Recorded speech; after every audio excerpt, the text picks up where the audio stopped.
Welcome to this edition of the First Aid Show. Now what we're going to do now is perhaps go right back to basics and answer the question, why do we open the airway?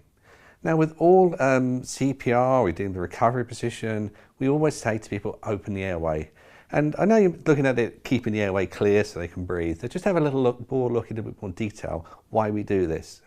Now with this person here, they're laying on the floor. What can happen is they may be laying on the floor, they may not be breathing, but this is not anything to do with a respiratory or a circulatory problem.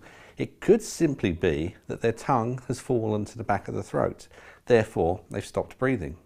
So what we're going to do is the head tilt, chin lift. We place one hand on the forehead and the other hand on the bony part of the chin, and we're going to tilt that back.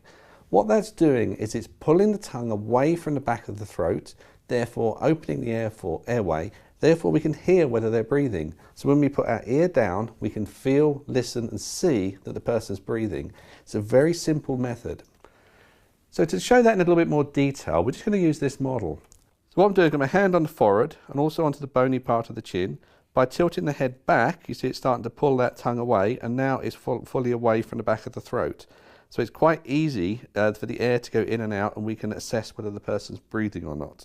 So you see how simple it is. A simple action like tilting someone's head back and opening the airway can save their life. It will mean that the air's passing and they may well start breathing. You may well find this happens with someone with a helmet on and they're sat in a car with their head pushed forward.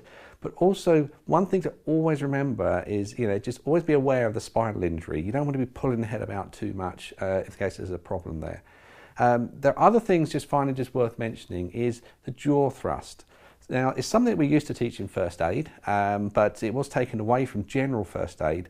But the idea of the jaw thrust is we're just putting our fingers in and pushing the jaw forward and holding the head.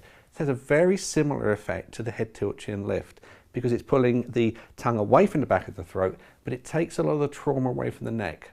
Now, this is not something we do as standard in first aid, but if you're working with a more advanced first aid, then you will learn this technique.